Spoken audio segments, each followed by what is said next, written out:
세상 끝날까지 주 섬겨 살리니 내 친구 되신 주여 늘 함께 하소서.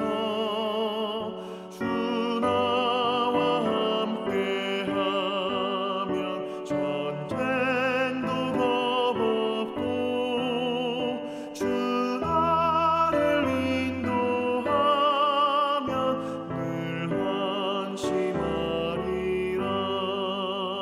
나 주를 따를 때에 주 약속하신 것 그 영광 중에 모두 이루어 주소서.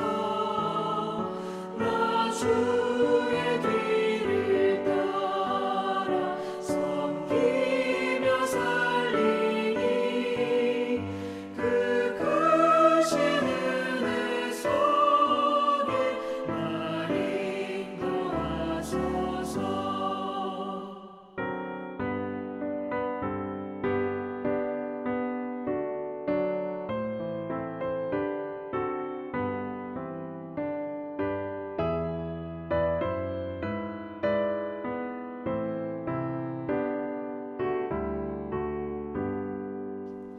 이 세상 온갖 시험 내 맘을 흔들고 저 악한 원수들이 압박해 있으나 주 나를 돌보시사 내 방패 되시고 내 옆에 계신 것을 늘 알게 하소서.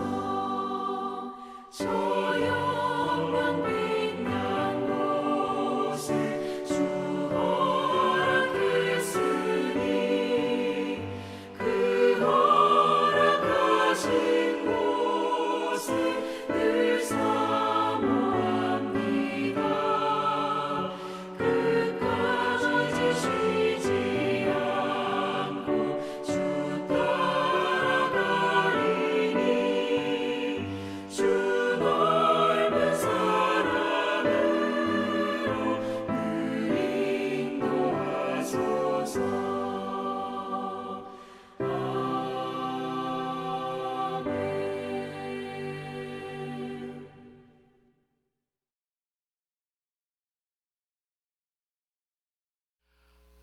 로마서 6장 15절에서 23절까지의 말씀입니다.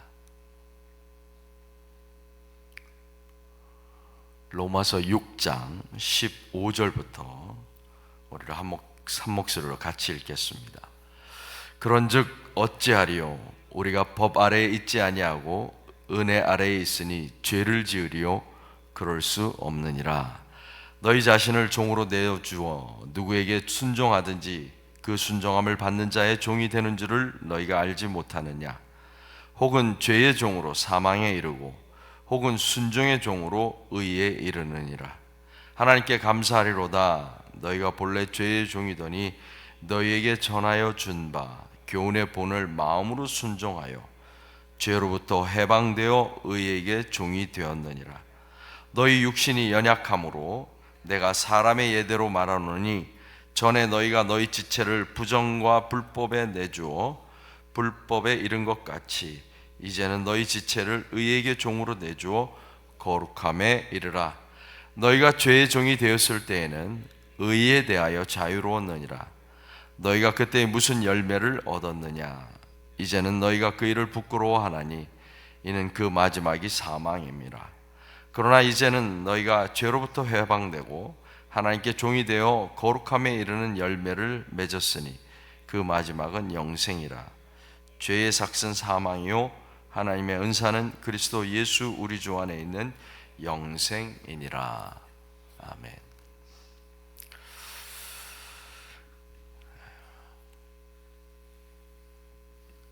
새벽 기도가 없는 주일과 월요일에도 계속해서 댁에서 로마서를 묵상하고 계실 줄 믿습니다.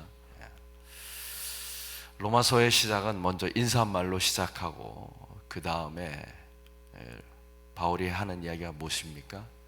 내가 로마를 꼭 가고 싶다. 로마에 가서 복음을 전하고 싶다. 왜냐하면 이 복음은 모든 믿는 자에게 구원을 주시는 하나님의 능력이기 때문이다. 준비되셨죠? 시작. 내가 복음을 부끄러워하지 아니하노니 이 복음은 모든 믿는 자에게 능력을 주시는 하나님의 능력이 됨이라. 먼저는 유대인에게요 그리고 헬라인에게로다. 복음에는 하나님의 의가 나타나서 믿음으로 믿음에 이르게 하나니 기록된 바 오직 의인은 믿음으로 말미암아 살리라 함과 같으니라. 그리고 나서 이어지는 말씀이 왜 복음이 필요한가? 왜 복음이 필요한가? 온 인류가 죄를 지었기 때문이다. 그렇다면 율법을 가진 유대인은 괜찮은가? 유대인은 다른가? 사도 바울이 2장 1절에서 뭐라고 이야기합니까? 남을 판단하는 사람아, 남을 판단하는 사람아. 율법과 할례가 유대인에게 있지만 똑같다. 이방인이나 유대인이나 똑같다. 그래서 3장 20절의 결론이 무엇입니까? 의인은 없나니 하나도 없다. 하나도 없다. 그러면 4장에 넘어와서 아브라함은 어떤가? 아브라함은 어떻게 하나님으로부터 의롭다 하심을 받았는가? 어떻게 하나님의 자녀가 되었는가? 어떻게 유대인의 조상이 되었는가? 할례 받기 이전에, 율법을 받기 이전에 믿음으로 의롭다 함을 받았다. 그렇다면 5장에 넘어와서 그렇다면 믿음으로 의롭게 된다는 것이 나에게 어떤 유익이 있는가? 5장에서 무엇이라고 합니까? 하나님과 화목하게 되었다. 하나님과 화목하게 되었다.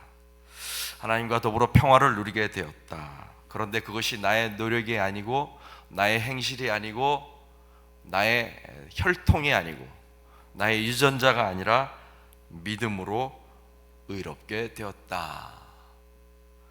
그러면 우리를 의롭게 만드는 믿음이 무엇인가? 어떤 믿음인가? 5장 후반부에 예수 그리스도. 예수께서 이 땅에 오시고 우리를 위하여 죽으시고 부활하시고 그리고 하나님 보좌 우편에 앉아 계시다라는 것을 믿는 믿음. 아담은 죄를 가져왔지만 두 번째 아담이신 예수 그리스도는 의와 생명을 가지고 이 땅에 오셨다. 예수 그리스도의 은혜로 말미암아 우리가 의롭다 여김을 받게 되고 생명을 누리게 되었다. 은혜라는 것은 우리가 잘 알고 있죠. 받을 수 없는 사람이 받은 것을 은혜라고 말합니다. 비즈니스 할 때나 우리가 직장에서 일을 할 때 봉급을 주는 것, 봉급을 주고받는 것, 그 다음에 손님이 주인에게 돈을 주고 물건을 받고 하는 것을 은혜라고 말하지는 않습니다. 아담 한 사람으로 말미암아 죄가 들어오고 사망이 들어왔습니다. 그 죄 때문에 우리가 또한 은혜를 받게 된 것입니다. 그래서 어떤 사람이 묻습니다. 이것이 6장 1절의 말씀입니다. 죄가 많으면 은혜가 더 많을 것이 아니냐? 은혜를 더하게 하려고 죄에 거하겠느냐? 우리가 많이 하는 말이 있죠. 어릴 때 사고를 많이 치던 자식이 커서 철들면 효도를 많이 한다. 효도를 많이 하기 위해서는 어릴 적에 사고를 많이 쳐야 하는 것입니까? 그런 것은 아니지 않습니까? 마찬가지로 은혜를 더하게 하려고 죄를 더 많이 짓겠느냐? 계속해서 죄에 거하겠느냐?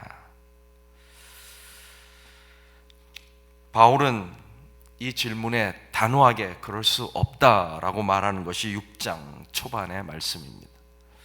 왜냐하면 우리는 예수의 죽으심과 합하여 세례를 받음으로, 저와 여러분이 받은 세례, 그것이 예수와 함께 십자가에 못 박혀 죽었다라는 사실을 의미하기 때문입니다. 죄에 대하여 이미 죽은 사람이 어떻게 죄 가운데 살 수 있는가? 우리는 더 이상 죄의 지배 아래에 있는 것이 아니라 은혜 아래에 있다라고 선언하는 것입니다. 비록 우리가 여전히 죄를 짓고 살아가지만 죄의 종에서 벗어났다라고 말씀하는 것입니다. 그러므로 오늘 본문 15절 질문을 우리에게 던지는 것입니다. 15절. 그런즉 어찌하리요? 이제는 너희 어떻게 살래? 이러한 사실을 다 아는 너희는 이제 어떻게 살래? 살던 대로 계속 그렇게 살 것인가? 예수 그리스도를 모르는 사람들과 같은 방식으로 살아갈 것인가? 죄의 종이었던, 그때 살던 방식으로 계속해서 살아갈 것인가? 묻고 있는 것입니다. 18절. 죄로부터 해방되어 의에게 종이 되었는데 이제는 살아가는 방식을 좀 바꾸어야 하지 않겠니? 라고 묻고 있는 것입니다. 이전 삶은 19절 전에 너희가 너희 지체를 부정과 불법에 내주어 불법에 이르는 삶이었다라면, 그러나 이제는 어떻게 살아야 할까? 이제는 너희 지체를 의에게 종으로 내주어 거룩함에 이르라. 저와 여러분에게는 두 가지 선택지가 있을 뿐입니다. 사망이냐 아니면 생명이냐. 죄의 종이 될 것인가 아니면 하나님의 종이 될 것인가. 죄의 결과는 사망이요 하나님의 은사는 생명인데, 영생인데 너의 선택은 무엇이냐? 너는 무엇을 선택할 것인가? 묻고 있는 것입니다. 우리가 1장을 다시 언급하면 이방인들은 스스로 지혜 있다 하지만 어리석게 되어서 썩어지지 아니하는 하나님의 영광을 썩어질 사람과 새와 짐승과 온갖 피조물의 모양의 우상으로 만들어 섬겼습니다. 마음의 정욕대로 더러움에 남아 있었습니다. 서로 몸을 욕되게 하고 피조물을 조물주보다 더 경배하고 섬겼습니다. 순리대로 쓸 것을 바꾸어 영리로 사용하였습니다. 마음에 하나님 두기를 싫어하면서 합당하지 못한 삶을 사는 것이 이방인의 모습이자 온 인류의 모습입니다.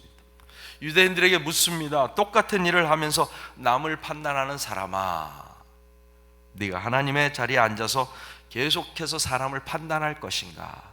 그러면서 이방인들과 똑같은 삶을 살아갈 것인가? 너희가 그때에는 죄의 종이었지만 이제는 우리의 상태가 어떻게 바뀌었습니까? 죄 문제가 해결이 되었습니다. 죄의 종이 아니라 하나님의 종이 되었습니다. 그렇다면 이제 너희가 살아가는 방식을 바꾸어야 하지 않겠느냐라는 것이 오늘 6장의 골자입니다. 너희가 살아가는 삶의 방식을 바꾸어야 하지 않겠느냐.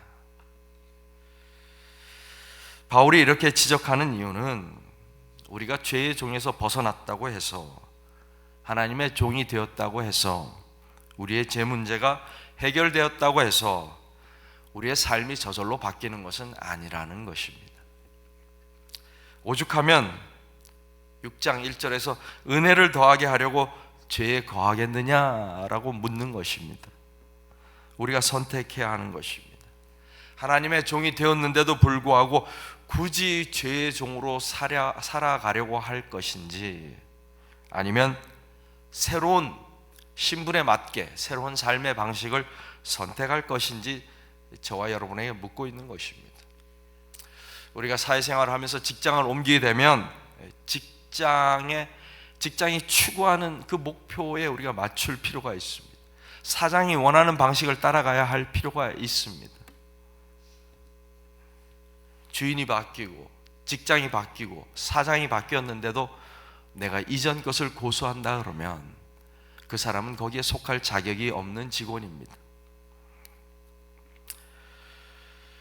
그리스도인의 삶도 마찬가지입니다.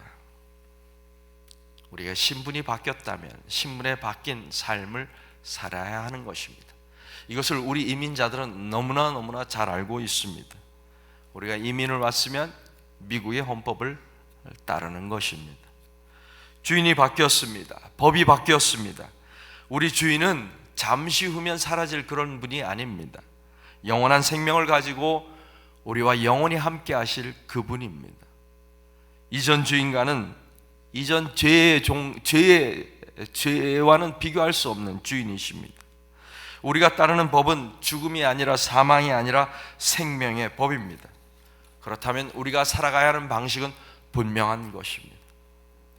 그러나 새로운 삶의 방식은 저절로 이루어지지 않습니다. 끊임없이 노력해야 하는 것입니다. 우리는 죄의 종이 아니라 하나님의 종이라는 사실을 끊임없이 되새겨야 합니다. 내가 미국 사람으로 살고 있는지 한국 사람으로 살고 있는지 계속해서 점검해야 합니다. 23절, 죄의 삭은 사망이요 하나님의 은사는 그리스도 예수 우리 주 안에 있는 영생이니라. 죄의 종은 삭을 받는 것입니다. 죄의 종은 수고한 대가를 받는 것입니다. 수고한 대가가 무엇입니까? 직장 생활을 했는데 하고 나서 페이슬립이 나왔는데 거기에 찍혀 있는 것이 사망이라고 찍혀 있는 것입니다. 인생이라는 비즈니스를 열심히 했는데 정산을 하고 나니까 남는 것이 무엇입니까? 죽음이라고 써 있는 것입니다. 그런데 의의 종이 받는 것은 무엇입니까? 삭을 받는 것이 아니라, 대가를 받는 것이 아니라 선물을 받습니다. 은사. 그 선물이 무엇입니까? 영원한 생명. 우리는 믿음으로 시작했습니다. 믿음으로 살아가게 되기를 바랍니다. 거룩한 삶의 시작도 마찬가지입니다. 믿음으로 첫 발을 내딛는 것입니다. 거룩한 삶이 힘들어 보이고 재미없어 보이고 지루해 보이고 또 불가능해 보여도 믿음으로 한 걸음씩 걸어가는 것입니다. 믿음으로 한 걸음 내딛는 것입니다. 세상 속에서 불가능해 보이지만, 어려워 보이지만 믿음으로 한 걸음 내딛는 것입니다. 그래서 저와 여러분이 믿음으로 우리의 신앙 여정을 마치게 되기를 바랍니다. 믿음으로 거룩한 삶을 살아감으로 주님을 기쁘게 만나는 저와 여러분이 되기를 바랍니다. 기도하겠습니다. 주님, 이 땅에서 기껏 수고하고 사망을 몫으로 받지 않게 하여 주시옵소서. 믿음으로 하나님의 선물을 누리게 하여 주시옵소서. 예수 그리스도의 복음을 믿음으로 담대하게 거룩한 하나님의 자녀로 살아가게 하여 주시옵소서. 때로 넘어지고 실패할지라도 하루에 7번씩 70번이라도 다시 일어나서 다시 시작하게 하여 주시옵소서. 언제나 기다리며 우리를 격려하시는 하나님을 바라보며 거룩한 삶을 살아가는 하나님의 자녀들이 되게 하여 주시옵소서.